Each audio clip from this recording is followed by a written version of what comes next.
menerima ini karena saya faktor lahir di situ. Saya tidak mau. Saya dikasih akal oleh Tuhan. Maka temukan dulu tolok ukur. Apa sih tolok ukur kebenaran itu? Harus kita temukan itu. Karena kalau kita sudah umur 15 tahun ke atas, jangan keyakinan ditonjolkan. Kebenaran dulu. Pembuktian dulu. Kalau sudah terbukti benar, baru yakini. Begitu. Ya. Ya. Masya Allah, siap. Silakan. Ya, silakan. Di apa? Yang mau bertanya lagi silakan. Ustaz. Siap Bu Jenny. Bu Santi Ya, silakan terima atau kasih. Pak Jemi silakan. Saya kasih kesempatan. Saya mengucap terima kasih atas kajian Pak Ustadz. Saya sudah memahami. Jadi dalam kesimpulan saya dalam pengkajian tadi oleh Pak Ustadz, yaitu adalah dalam Islam dosa dihapus dengan taubat nasuha, memperbanyak istighfar, menjalankan ibadah, berbuat baik, Betul. bersabar dalam ujian dan memohon rahmat Allah. Betul sekali. Kuncinya adalah kembali kepada Allah dan memperbaiki diri. Begitu kan Benar Pak sekali. Ustadz? Luar biasa, benar sekali. Benar sekali. Ya, terima kasih. Ya, terima kasih. Ya, sama-sama. Ya, lanjut yang lain Pak. Terima kasih. silakan. Silakan Bu Santi atau Bu Santi. Silakan Bu Santi. Ngobrol sama Ito, ini mungkin sama-sama Ya. Batak agak Ya. mantap lah. Silakan Bu Santi. Itu silakan. Giliran saya ya, atau mungkin Pak Jemi Iya. dulu senior. Tidak apa-apa itu dulu, Kak. Tadi Pak Jemi sudah menimpanya gitu. Boleh itu dulu. Silakan. Ya, selamat Ya malam. teman-teman bantu tap-tap Selamat layarnya malam itu, teman-teman. selamat malam ya. Siap, lanjut. Saya panggil itu boleh? Boleh. Itu aja panggil itu. Ya. Boleh, Memang kita ya? berito kita ini. Karena saya merasa lebih dekat manggil itu daripada Ustadz. Betul.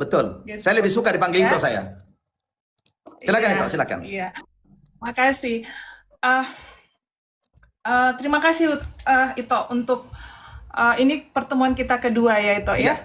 Setelah yang hari kemarin 17 Agustus. Nah, saya mungkin akan bertanya beberapa, tapi ini pertanyaan pertama saya berlaku untuk semua, tapi dalam hal ini karena saya bertanya kepada umat Muslim, jadi mungkin ini saya tujukan kepada umat Muslim begitu ya. Dan kenapa ini saya tanyakan pertama ini menjadi acuan saya untuk bertanya berikutnya sebagai pedoman saya supaya saya tidak salah nanti ya. Betul. Ya, ini saya mau tahu dari Ito bagaimana kita membedakan jika kita itu sedang membela agama kita, ya dalam hal ini agama Islam, atau sebenarnya kita sedang membela identitas diri kita sendiri. Itu dulu Ito.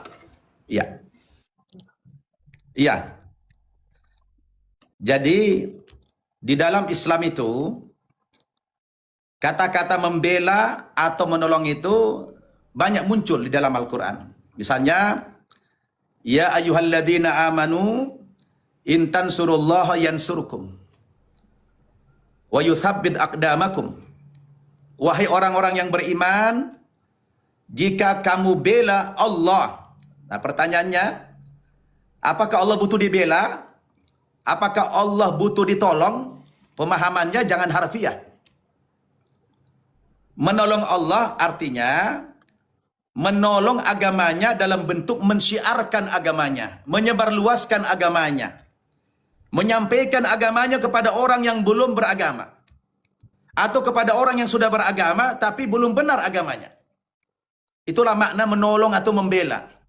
Kalau kamu melakukan itu, kamu menolong membela agama Allah ini, ya, maka Allah pun akan menolong kamu.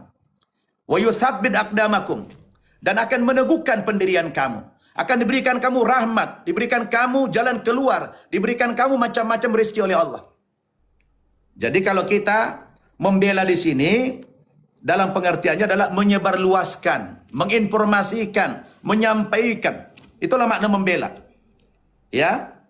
Jadi bukan membela seperti yang makna harfiahnya, oh ngapain dibela-bela? Ya, agama itu kan sudah milik Allah. Tanpa kita bela pun ya, yang benar ya tetap benar. Huwallazi arsala rasulahu bil huda wa dinil haq liyudhhirahu 'ala ad-dini kulli walau karihal kafirun misalnya. Dialah Allah Subhanahu wa taala yang telah mengutus Nabi Muhammad dengan membawa petunjuk berupa Al-Qur'an wa dinil haq, dan agama yang benar yaitu Islam. Tujuannya apa? Liyudhhirahu 'ala dini kulli, supaya dengan agama Islam itu dimenangkan oleh Allah terhadap berbagai macam ideologi, berbagai macam sistem-sistem kehidupan yang ada di muka bumi di saat itu. Jadi, kebenaran itu ketika menghadapi kebatilan pasti menang kebenaran. Tetapi memang kebenaran itu perlu disebarluaskan, perlu diumumkan, perlu diiklankan. Itulah makna menolong atau membela. Saya misalnya, saya mendapatkan nikmat dari Allah. Saya sudah merasakan, saya selamat. Saya sudah lihat ada orang di tepi jurang. Saya lihat dengan mata kepala saya. Apakah saya hanya tonton dia saja? Tidak dong. Sebagai orang yang bermoral, orang yang punya hati nurani, ketika melihat temannya, sahabatnya atau siapapun yang sudah mau jatuh ke jurang, tangkap dia, selamatkan dia. Itulah makna menolong. Ya. Orang yang tidak peduli, itu bukan orang yang, bukan ciri pengikut Nabi Muhammad yang dia egois buat hanya dirinya saja. Ciri pengikut Nabi Muhammad itu dia punya kepekaan, punya kepedulian terhadap orang lain, untuk dia tolong, untuk dia selamatkan. Itulah makna membela. Termasuk di dalamnya membela dari upaya-upaya orang untuk merendahkan, menghina, melecehkan. Itu juga membela, menolong namanya. Karena agama Islam ini jangan sampai dijadikan ejekan, ya, bahan bulian misalnya, tidak boleh. Kita wajib membela itu. Dengan memberikan penjelasan kepada yang bersangkutan, jangan lakukan itu. Gitu. Jadi, begitulah makna pembelaan di dalam ajaran Islam itu. Wallahu a'lam bishawab. Ya. Masya Ya, saya Allah. dapat, Silakan poin Bu yang- Santi tanya lagi. Siap. Jelas itu? Jadi- Jelas? Ya, jelas. Berarti membela agama itu adalah murni dalam menyiarkan ajaran Betul. agama, Betul. ya, sesuai dengan yang diajarkan Nabi Muhammad. Bagaimana kita cara Benar. menyebarkan agama? Benar sekali. Tetap ada cara-cara yang Ya. yang benar gitu itu ya. Tidak Contoh. boleh juga Contoh. suka-suka. Contoh nih. Contoh ya. Orang Islam kan menganggap orang non-Muslim itu dengan bahasa terminologi Islam ya, kafir misalnya. Kafir itu bukan bahasa kasar. Kafir itu artinya ingkar terhadap Islam. Itu kafir bahasanya. Sebagaimana orang Kristen punya terminologi yang khusus, namanya kita orang Islam dianggap, atau non-Kristen dianggap domba sesat. Tidak boleh umat lain tersinggung. Itu kan terminologi masing-masing agama. Maaf Bang Ustadz, bukan domba Ya. sesat, domba yang hilang. Maaf. Itu domba yang hilang Domba lah. yang hilang, bukan Domba yang sesat. hilang. Baik. Saya dikoreksi. Baik. Jadi, kemudian Islam itu membuat satu klasifikasi tentang orang yang ingkar nih. Ada namanya kafir zimmi. Ada namanya kafir musta'man. Ada namanya kafir harbi. Gitu ya, dibuat klasifikasi. Siapa itu kafir zimmi? Kafir zimmi ini orang non-muslim yang belum percaya kepada Islam, tinggal di wilayah umat Islam, bergabung dengan orang Islam, berada di bawah kekuasaan atau pemerintahan orang Islam, dan dia baik, bisa hidup berdampingan, tidak saling mengganggu. Maka kata Nabi, kalau mengganggu atau memerangi, apalagi sampai membunuh, ada orang non-muslim ini, apa kata Nabi? Man adza dhimmiyan faqad adani. Siapa yang memerangi orang-orang kafir zimmi, orang non-muslim yang baik, yang hidup berdampingan sama orang Islam, dia perangi itu, dia ejek itu, dia hina itu, bahkan dia bunuh itu. Faqad adani, sungguh dia telah memerangi aku, kata Nabi. Wa man adani faqad adallah. Barang siapa yang memerangi aku, sama dengan memerangi Allah. Bayangkan tuh, bagaimana penghormatan, toleransinya Islam itu. Memerangi orang non-muslim, sebenarnya mereka baik, itu sama dengan memerangi Allah subhanahu wa ta'ala. Allahu Akbar. Ada namanya kafir musta'man. Orang non-muslim yang minta perlindungan keamanan karena dia di negerinya misalnya mau dibunuh. Katakan lagi perang saudara di Thailand sana. Dia non-muslim. Lalu minta perlindungan kepada umat Islam, maka kita orang Islam wajib memberikan perlindungan kepada orang yang semacam ini. Dosa kalau kita tolak itu. Baru yang ketiga ada namanya kafir harbi. Kafir harbi ini orang non-muslim yang suka memerangi orang Islam. Ini kafir tengik nih. Ini orang Yahudi nih. Orang Yahudi nih kerjanya ini. Ya, orang Yahudi kerjanya memerangi orang Kristen, memerangi orang Islam. Yahudi ini nggak bisa diajak berdampingan ini. Ya, nggak bisa dia berdampingan. Karena dia suka membunuh aja. Anak kecil pun dibunuh. Ya, wanita pun dibunuh. Pendeta pun dibunuh. Jadi namanya dalam Islam itu kafir harbi. Nah, orang yang begini memang nggak bisa berdampingan ini. Betapa jelasnya klasifikasi itu dalam Islam itu dibuat. Ya, maka kami tidak boleh. Terus bagaimana Ustaz? Jihad-jihad. Lihat dalam Quran konsep jihad. Dalam surat Al-Baqarah ayat 190. Jihad fisik, jihad artinya ya secara bahasa artinya bersungguh-sungguh. Kalau sudah bicara tentang jihad fisik, bahasa Quran bukan lagi jihad, tapi qital. Baca dalam surat Al-Baqarah 190. Apa baca Quran? Wa qatilu fi sabilillahi alladzina yuqatilunakum wa la ta'tadu innallaha la yuhibbul mu'tadin. Perangilah di jalan Allah. Siapa yang kamu perangi? Lihat ayatnya. Alladzina yuqatilunakum, orang-orang yang memerangi kamu. Berarti orang Islam diperangi dulu. Defensif, bukan ofensif. Orang Islam tidak boleh cari musuh dulu. Tidak boleh memerangi dulu. Haram hukumnya. Kalau ada orang Islam mengawali perang fisik, itu bukan jihad namanya. Itu namanya jahat. Saya pastikan orang itu jahat. Wallahi, orang Islam semacam itu jahat. Dia bukan jihad itu. Tidak boleh ada orang Islam mengawali peperangan itu. Karena perang fisik dalam Islam bentuknya defensif saja. Menjaga diri, membela diri saja. Itu bahasa Quran. Kemudian apa? Wala ta'tadu. Kalaupun kamu membela diri, kemudian musuhmu sudah mati. Karena kamu tembak. Atau kamu bacok. Wala ta'tadu. Kamu tidak boleh berlebihan. Tidak boleh melampaui batas. Artinya kalau sudah mati, jangan kamu cincang-cincang itu jasadnya. Kamu potong tangannya, kamu potong kakinya, kamu serahkan ke anjing. Tidak boleh. Kalau sudah mati, sudah selesai, kubur. Sampai dalam sudah mati pun masih ada rahmat dalam Islam itu. Masih ada kasih sayang dalam Islam itu. Padahal itu musuh. Bahkan kalau ada musuh itu menyerah, ditawan. Ya. Kemudian dia sakit. Oh, dia nggak boleh kita perangi lagi. Kita obati dia. Diobati, kasih obat. Luka disembuhkan lukanya.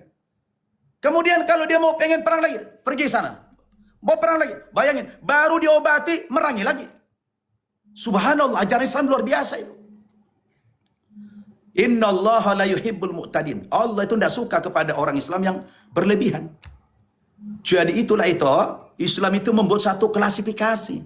Yang mana namanya kafir zimmi, yang mana kafir musta'man, yang mana kafir mu'ahid, yang mana kafir harbi, dibuat satu klasifikasi dalam Islam agar kita bisa saling bertoleransi, hidup berdampingan di dunia ini. Karena tidak bisa kita paksakan orang seiman dengan kita.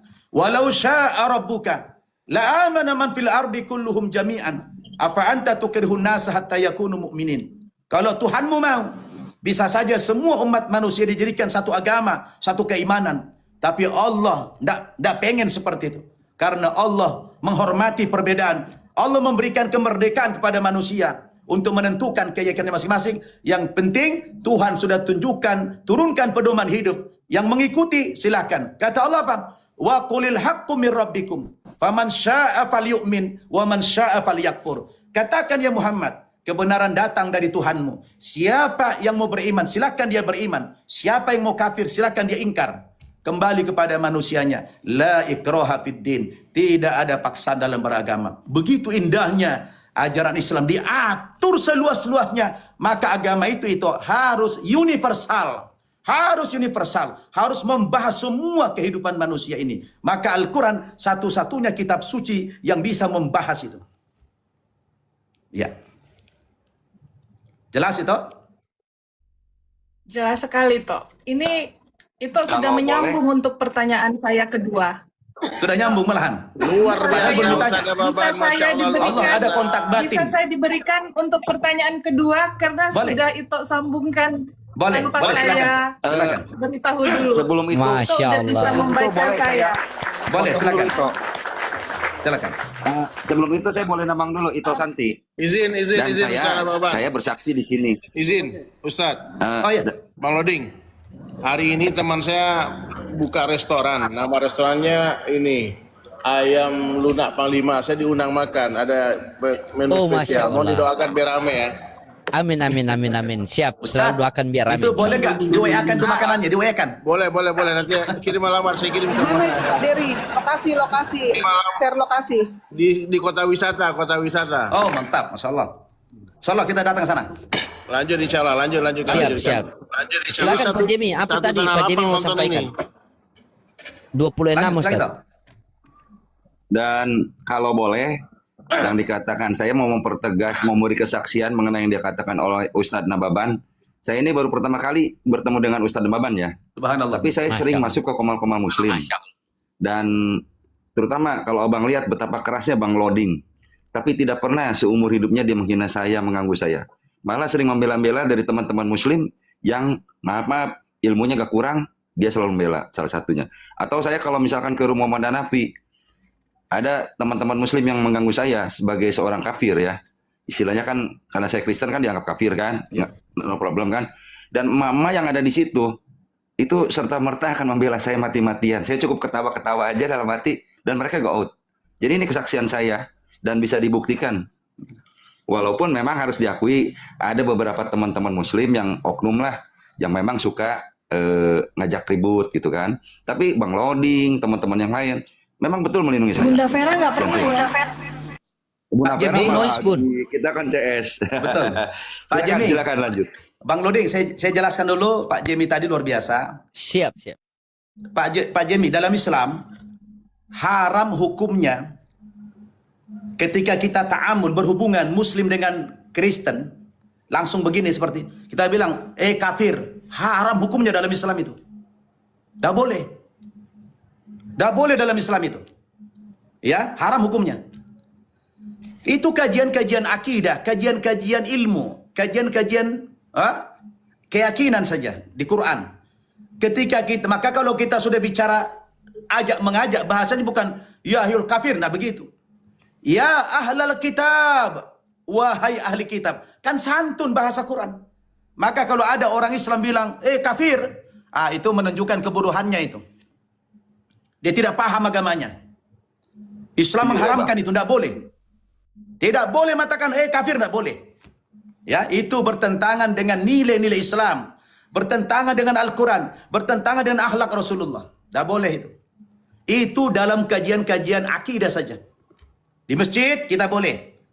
Ya, bicara non-muslim itu kafir. Kafir itu ingkar. Boleh. Tapi ketika sudah berhadapan begini, tidak boleh mengatakan kafir, tidak boleh. Bahasanya non-muslim. Atau sebut saja orang Kristen langsung. Ustaz, terima kasih. Ya.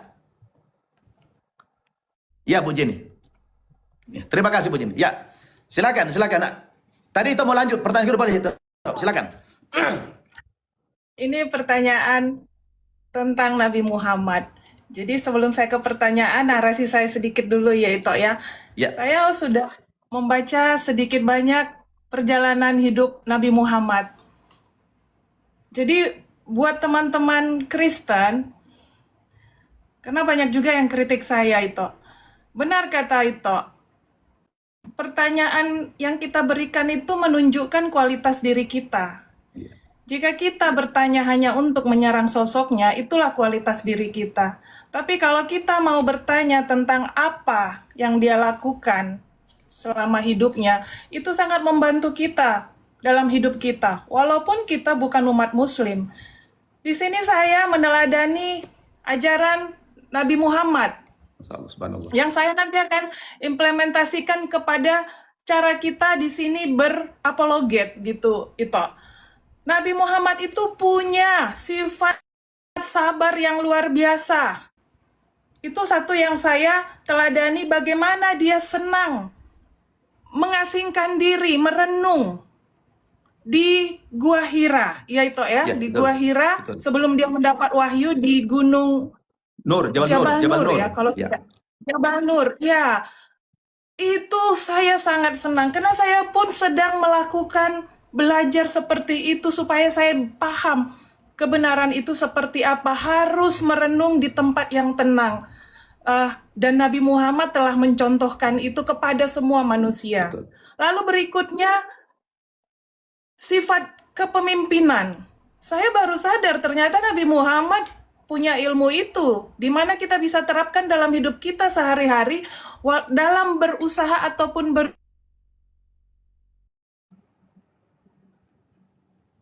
problem, menyelesaikan masalah. Itu ternyata sifat beliau gitu, yang kita bisa pakai itu untuk memudahkan hidup kita. Jadi banyak hal-hal yang luar biasa yang kita pelajari dari tokoh seperti Nabi Muhammad buat seluruh umat manusia, bukan hanya untuk umat muslim. Nah, sekarang pertanyaannya itu, saya harus hubungkan ini ketika kita sedang berapologet, karena kita pun bertemu sekarang ini di dunia apologet. Jadi Ya. saya harus hubungkan. Yaitu ya, dan saya percaya walaupun mungkin malam ini saya akan sedikit kritis, tapi saya percaya karena Ito punya ilmu tinggi, Ito paham pertanyaan saya ini sebagai kritik positif atau menghina, itu saya percaya Ito bisa menilai saya.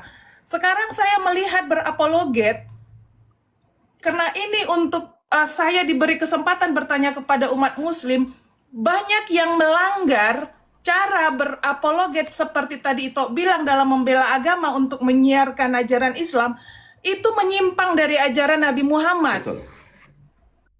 Tanpa saya harus mengatakan siapa nama mereka. Ya, kita semua tahu. Apa tujuan mereka? Apakah mereka tidak paham? Atau mereka pura-pura tidak tahu demi tujuan pribadi? Tapi saya malam ini Ito harus juga fair menyampaikan, hati saya datang ke apologet Bang Loding itu tidak saya buat-buat, itu tidak ada semacam konspirasi atau tujuan tertentu, tidak ada. Hati saya datang sendiri tanpa ada alasan. Mengapa? Saya melihat walaupun Bang Loding tidak sempurna dalam berdakwah atau melalui sifatnya, tapi saya melihat beliau punya integritas. Kenapa saya bilang dia punya integritas?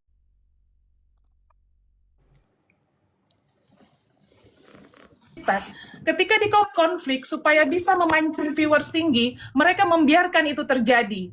Tapi ketika orang itu datang ke komalnya Bang Loding, dia menunjukkan dia punya integritas. Dia buang orang itu tanpa banyak cerita. Di sini saya melihat Bang Loding memang murni dia berdiskusi tanpa tujuan tertentu untuk mendapatkan follower atau viewer yang tinggi.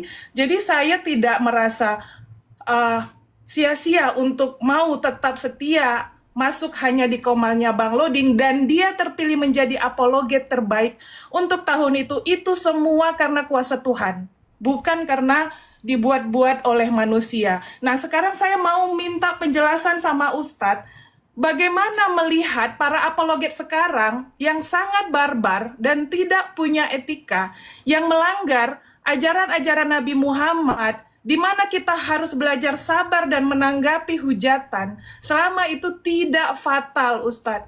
Itu dulu yang saya harus minta di sini, yang semua kita harus mendengar, dan saya percaya jawaban itu paling bijaksana. Makasih Ito, silakan. Subhanallah, kita kasih plus dulu. Makasih, Luar makasih biasa. banyak Ito. Saya appreciate banget kepada Ito Kuning.